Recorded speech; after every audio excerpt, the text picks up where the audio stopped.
Super happy to be here. This is a great crowd. Yesterday it was more like cultural arts focused. Today it's a little bit more technical focused. This opening talk I'm going to do is a survey from bottom to top of what is underneath the hood on NFTs. And so the audience I'm imagining, and I don't know, hopefully this is who y'all are, is folks who are excited about NFTs, who are not afraid to get technical, but maybe like haven't done all this research yourselves yet. So consider this to be like the tip of the iceberg of the different points you'd probably want to get deeper on if you wanted to become an expert.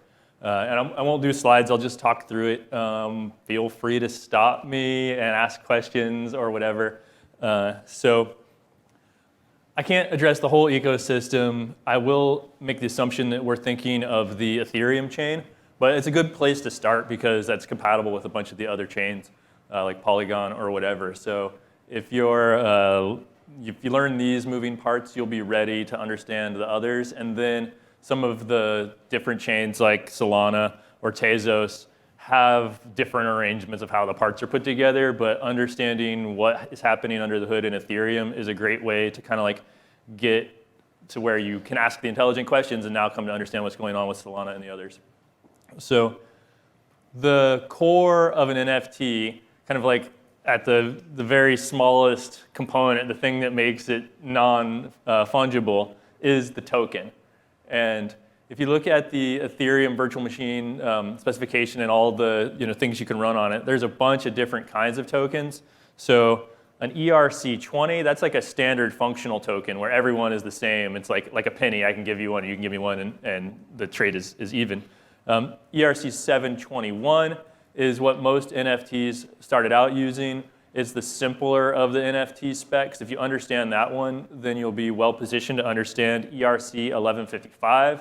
ERC 1155, the quick way to think about it, and all you need to know about it for this talk, is that people got frustrated that if you wanted to do something in a smart contract that was both doing ERC 20s and 721s, you couldn't. You had to write two smart contracts and coordinate them. And so they came up with 1155, which lets you do that kind of stuff. It probably also, is a little bit more challenging to get fully secure. So I recommend if you're going to be learning in this space, learn on 721. But really that is not your first step. So you'll come back to that. The token, so that's the core little atom of your NFT. The token doesn't care what the NFT looks like. It doesn't care about the metadata associated with it. It just links to those things. So the token moves around on the blockchain. That's what's actually traded. The blockchain trades, it doesn't care that it's a Bored Ape or not. It just, does its mechanisms on the token. If you want to look at the history of who's held a token, then you're going to need to crawl the chain and see all the times that token was mentioned in a transaction and whatnot. So the way the token relates to the chain is very simple. But then on top of that, the behavior of the token is implemented in the smart contract. And most of the time, like if you look at a popular collection of NFTs, they're all going to be they're going to share a smart contract, and they're going to be the only NFTs in that smart contract. That's a pretty simple way to look at it. Not always right, but one smart contract, one collection, kind of right. And when you do the mint operation on that contract, basically it just takes whatever the next number is, the NFT that you're minting, and says make NFT number 33 or whatever. And what that does, creates a token and fills in these two important fields on the token, which we'll talk about in a second, essentially the metadata and the assets. And once you have that, that's the thing that links to the stuff that we see as the NFT. So if you're now being a tech creator and you want to get into this, there's three main approaches to dealing with the smart contract side of it, and they all have their trade-offs and times when it's the right choice. The easiest one, and the one you probably do for your first toy NFT when you're just figuring it out, is use the one that comes with your marketplace that you decided to go with. And so if you're if you click OK enough on Rarible or OpenSea, you'll get an NFT, and there will be a smart contract associated with it, and you didn't have to write it. And if there's bugs in it, it's probably not your fault. So I recommend you do that unless you want the bugs in your smart contract to be your fault. But But then also the features are yours to choose. And so if you're serious about what, you're kind of like, maybe it would be the difference between taking, like if you're serious about just the way it looks, you don't really care about the digital behavior of it, then sure, go with one of the pre-built smart contracts. It's probably the right choice. If you want to do things like make the royalty split more interesting, or make it so that the artist can change some aspects of the metadata over time or whatnot, then you're going to want to use your own smart contract. And so now you have another decision to make. First of all, unless you are really comfortable with this and like have maybe written security, audited code before, you probably want to find a developer who's done that, at least to kind of like shoulder surf what you're doing and tell you whether or not you're doing it right. But then even then, you're still deciding, am I using a high-level builder tool, or am I writing my smart contract from scratch? And a high-level builder tool is going to be built by somebody who probably cares about it even more than the developer who would shoulder surf you, and has had a lot of code review on the individual components. But then you're going to take these components and like use them as you see fit. So there may be like a transfer module and a royalty module and an updates module, and then like maybe combine with other NFTs, whatever is in that smart contract library toolkit, whatever is made available to the builder software, you can build a smart contract that does the behavior you're looking for. So that's going to allow you mostly to customize, and it's going to make it a little bit harder for you to shoot yourself in the foot, because at least at the individual function level, you're going to be using audited code, and you can totally compose that stuff in a way that's going to be a bad idea. But at least you're working as a composer, not like writing the intricate click links all the time that they're not there. That could happen to your NFT. So the next step you want then is a decentralized solution, and there's a bunch of them. And I won't get into them too much, except for to say that like a lot of them use their own blockchain to track what's stored and where and whatnot. And that's one way to do it. What NFT storage does is a little bit different. We use IPFS, which I won't tell you like everything about because you don't need to know. You just need to know about this cool way that it's designed. Is a thing called a content identifier, which is basically a fingerprint. And if you're not technical, then like I won't like belabor it too much. If you are technical, you've heard this before, but essentially like imagine there is a math where you could take like a long number and you run it through it and you get a short number back. And that short number is the fingerprint. And just trust that the mathematicians figured it out that like you're the only person who got that short number. And if you had if you took your long number and changed it a tiny bit, you get a different short number. The short number is the fingerprint. What's cool about asking for files by their fingerprint instead of by their location is that you don't care where they are. If I say, hey, does anybody have BAFC 124, then it doesn't matter who gives it to me, because when they give it to me, I can verify the fingerprint. And so essentially I'm asking, who can give me this the fastest, instead of saying like, I sure hope the place that has this is open for business right now. And it allows you to make your own backups. It allows you to take your same content addressed information, your fingerprinted files, and put them in like a centralized cloud if you want, or on your local machine, or in a distributed storage network like Filecoin. And so at NFT Storage, we do all of the above, basically. When you upload NFT metadata or asset file, we store it in all those places. We store it in Filecoin. We store it in S3. We pin it to Pinata, which is another IPFS storage service. And so it kind of, since we're asking for these files by fingerprints, doesn't matter where they are. You can store 100 copies, and whichever one you get back fastest is the one that you'll end up using. We like to call this storage layer maximalism. If you spent like $100,000 on an NFT, you sure would want to have $50 worth of backups worldwide on that. And when you're doing this fingerprint-based identifiers, there's no technical, hiccups or anything stopping you from doing that. So now that you know about these fingerprint links, you could see why on-chain you'd want to have a fingerprint link, a content identifier, instead of a centralized link. Because like, let's say you had a link to your JSON file with all those curly braces and your description and stuff, runs through that function, gets its fingerprint. You put that on the blockchain, and then anyone who comes to read it can just ask the network for the fingerprint and get the fastest result back. And if the original server was on, went away, they probably won't notice, and all that good stuff. So you're also going to want to do that for the image files or the movies or the SVG files or HTML programs or whatever that constitute the content of your NFT. And that's also the same mechanism. So you have your image file. When you upload it to NFT storage or to any other IPFS host, or if you run an IPFS node locally on your machine, you could process it there and get that content identifier and put that into your metadata file. So now you've got the token, which is managed by the blockchain. It's essentially immutable. It only changes when the blockchain allows it to change. Then you have a link to metadata, which if it's one of these fingerprint links, that also can't change. It's immutable. And so that then now can contain links to the images. And those images are fingerprint links also, so they can't change. And I like to call that whole system, that NFT is chain locked.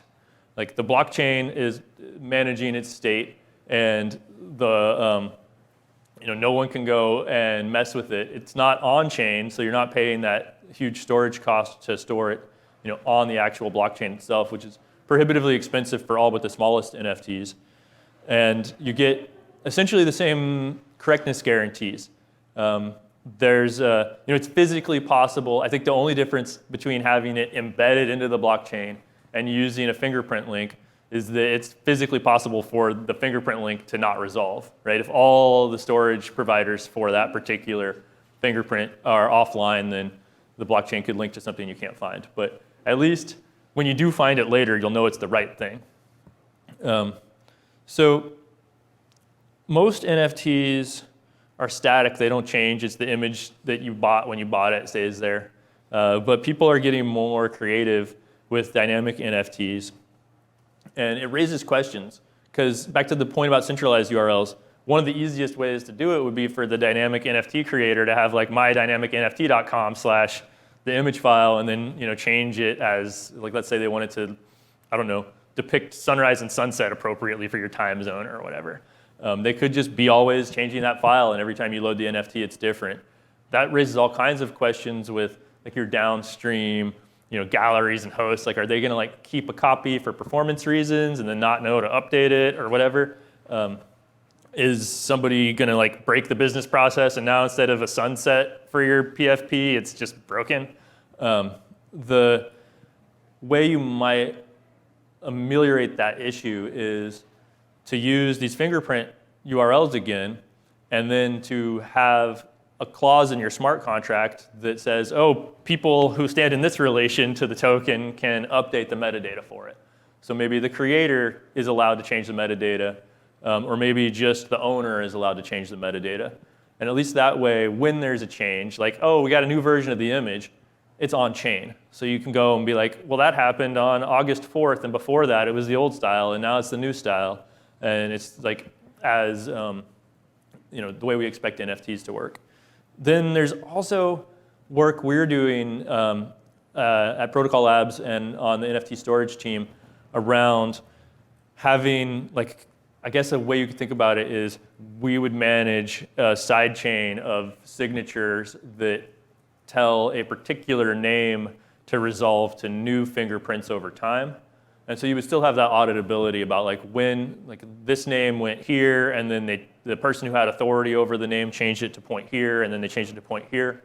So that's being worked on, and if you are super excited about the immutable data quality stuff and you want to work in the IPFS world, come talk to me. I won't get into the details of how we'll do the dynamic stuff, but it's definitely a thing we're doing. So yeah, I guess there's the last segment that I'll get into in a second here is maybe a treat for the artists around how to do how to make those images. And of course, if you're an artist, you shouldn't listen to me because you know how to make images.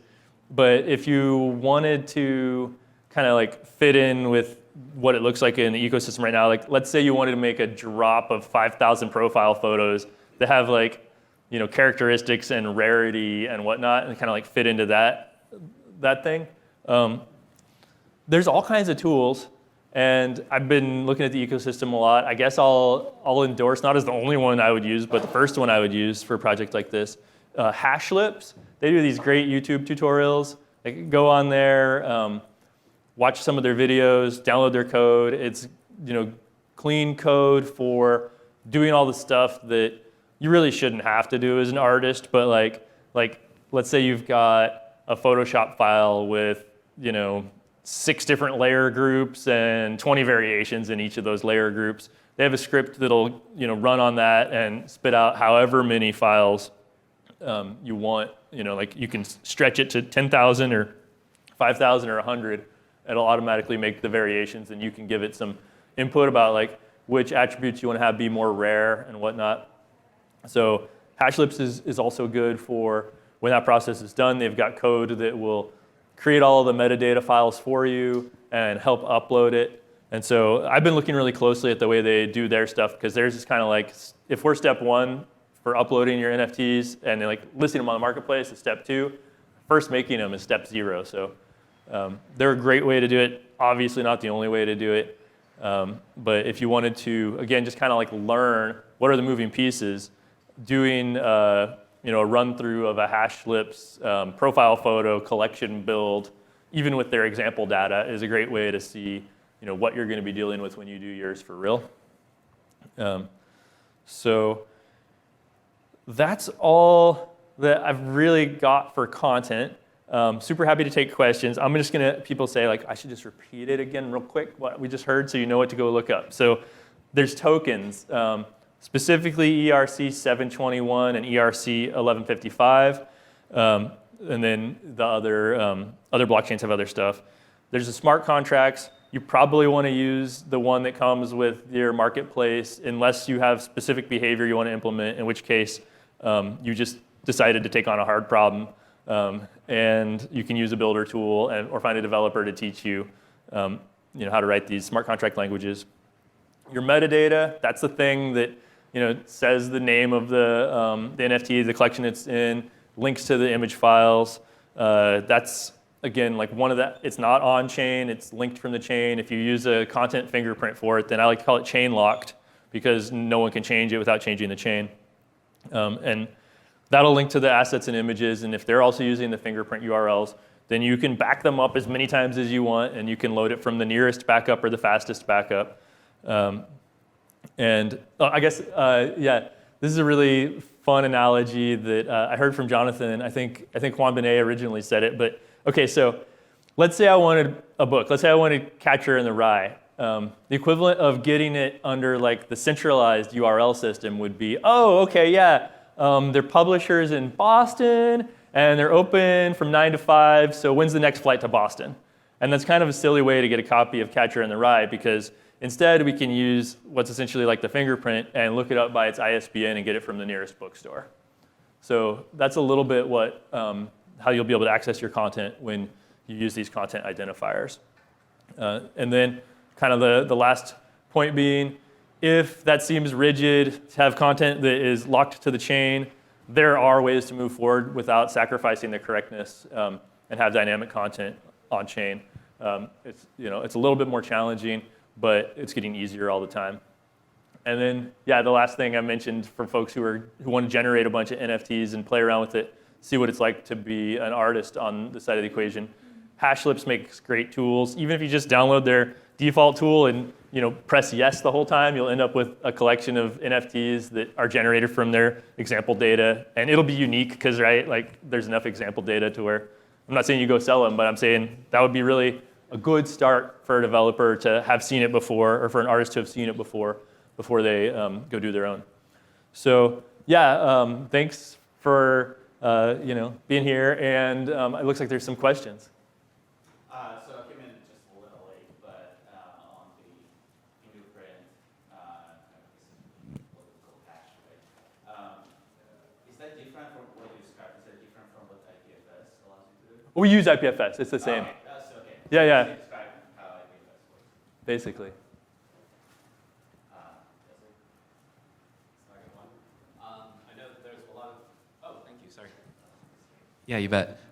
So, and of course, it makes sense that a lot of the focus here was on the creation of art, and you're referencing, where you would storage the art and that use for NFTs. But I'm curious about some other examples you might want to point to when we think of, say, object capabilities, right? It's that you could use it in token-gated communities and other examples like this. I was wondering if you might be able to dive in on that a little bit. Sure. Okay. Yeah. Now we're talking about use cases for NFTs, and one of the ones that got popular early on is like essentially a membership card for a club. Another one that is different but similar is like as a frame on your profile photo to prove that you donated to something. And so those use cases, I think I'm lucky to be in the position where the thing inside a metadata JSON, not my problem, right? But like I said, there's going to be like the 4 fields that you have to have, and then you could put anything else in there. And so you could put like membership type, or you could put, how long does this donation get recognized for, or any of those things. And then as long as whoever's reading that NFT understands your metadata extension and how to deal with it, you can do that. It's simple if it's your own club, like you just tell the bouncers, look for that flag. It's a little bit more complicated. You'd have to like work with Twitter and figure out if they're gonna honor your expires field or whatever for a profile photo.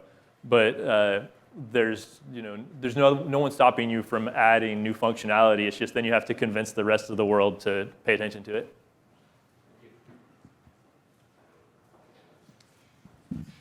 One more question. So I actually like the example of the, let's say you made a donation, then you got the, NFT. There's a problem there where you could transfer this NFT to somebody else, or you could sell it to somebody else. So it's going to prove for somebody else that they did something that they didn't do. How's that being solved in the NFT world? Okay, yeah, that's a super good question. First of all, if you write your own smart contracts, you can make things non-transferable.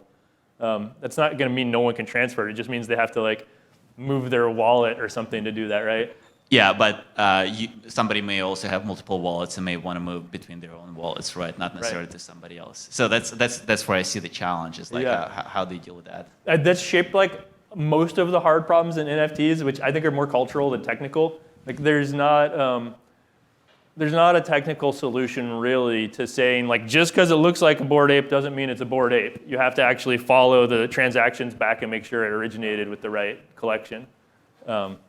And so as people come to understand really like that token we talked about, this history of ownership of NFTs, that's where the really interesting power of them comes from, is like a thing that looks like a Bored Ape but isn't really. The only difference is how it got here. It could be the exact same file. And so it's that history that is where the value comes from. Like 2 identical squiggles, but one of them was held by a celebrity, right? They're going to have different kind of different values. And that same thing is going to apply, I think, like pretend we were all, had the media literacy for NFT provenance, then no one would be, then if I gave you my donation token, people who looked at it wouldn't think you donated. They'd think I gave you my donation token. Yeah. Can you talk a little bit about pros and cons of NFT collections going multi-chain? Like I've seen some artists, most artists just seem to pick one chain, like Polygon, Ethereum, Solana. But then if you're trying to reach maybe assets that are like in other chains, what are some of the pros and cons of going multi-chain? Oh, that's a really good question. I might not really have an authoritative answer. I know that multi-chain is going to heighten the sense of ownership of a thing. It just gives you more control over it. Right? In the same way that it would be kind of silly to buy a digital object from Facebook.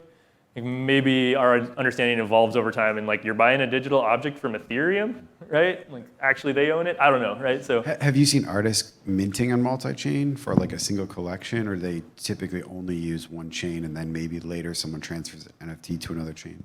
I see the chains as kind of like scenes, right? Like the art scene on the Tezos chain just has like a different feel from the art scene on the Ethereum chain, or like, what you see on the galleries on Magic Eden looks different from what you see on the galleries on OpenSea.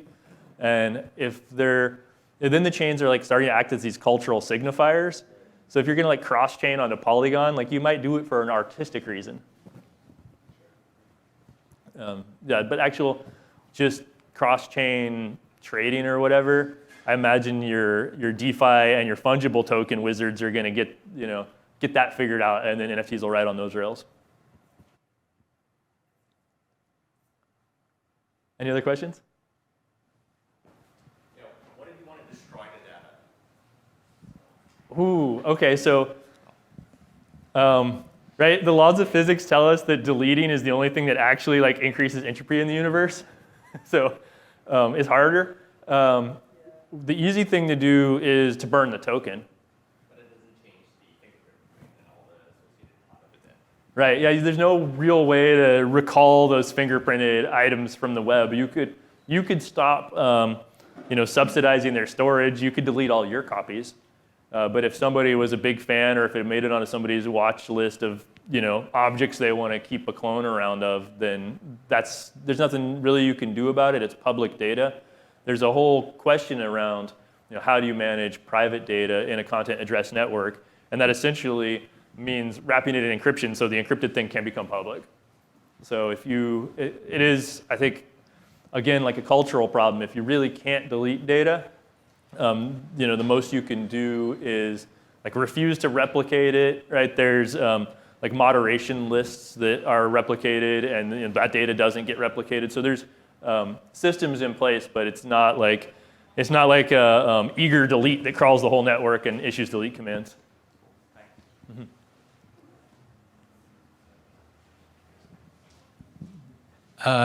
Hey, I wonder if you could talk more about the dynamic NFTs, and especially I guess setting a range or guardrails around what could possibly be changed, and maybe the technical element of that, and especially as it relates to a lot of what we're seeing in the gaming space and use of those NFTs. Yeah. Okay. So first of all, I think that you can get dynamic behavior from immutable NFTs in lots of interesting ways that aren't too high stakes as far as if there's a centralized component, it's not necessarily a big deal. So I like to think that the future average NFT doesn't link necessarily to a JPEG, but links to index.html. I made that my Twitter name because I thought it was important enough. And when they link to index.html, maybe that just only has a JPEG in it. It's like a browser screen with the image you bought and a purple background. I don't know. So if that's your default case for an NFT, then index.html can be part of a whole web bundle. It could pull in JavaScript. It could pull in CSS. It can be a browser-based game. And that whole experience is immutable, recorded on the blockchain, owned by you. You can share the URL with other people. They can play it. You can, maybe if we just think in terms of what NFTs offer, maybe you could have another NFT that you want to combine with it, and then you can tell that JavaScript, hey, look, here's, I just signed this thing that's signed by the same person who owns you that says import this object in, and then it can go use an API call to fetch that object. So if you think along those lines, there's just kind of the set of things you can't do using immutable components is pretty small. But there's reasons you might want to do something that you could do like that, even by updating the assets. You want to have something really simple, like the idea of a sunset picture that changes with the real time. In that case, then you want to do these dynamic content address fingerprinted links. That's what, in the IPFS ecosystem, we have a tool called IPNS, and then we have a simplification of it called W3Name. And then there's a company called Ceramic that's building a lot of capabilities around this. And those are all starting to come together to where on the NFT storage roadmap, we're working on tools to make it so that you don't have to be very technical, beyond knowing how to sign a transaction with your wallet, to take up something in the namespace and then repoint it at new things. So that's how you would do it in the NFT storage stack. If you just wanted to treat NFT storage like as dumb as you could and only use static fingerprints identifiers on your NFT storage links, then what people do a lot, and you could use it for this again, but maybe it's like it's kind of a sledgehammer when you might want like a ball peen hammer, but is the smart contract often has a way to replace the base URL. And so what it'll look like, let's say you minted a collection of 100 profile photos using the IPFS stack, using NFT storage. You'd have a root CID and then like /1.png, 2.png, 3.png. And so you could write a script that regenerates all 500 of them once an hour, creates a new CID, calls the smart contract to swap out the base URL, and then you'd get the behavior you're looking for. I think we're about out of time, so I guess I'm really happy with the questions y'all had and whatnot, so thanks.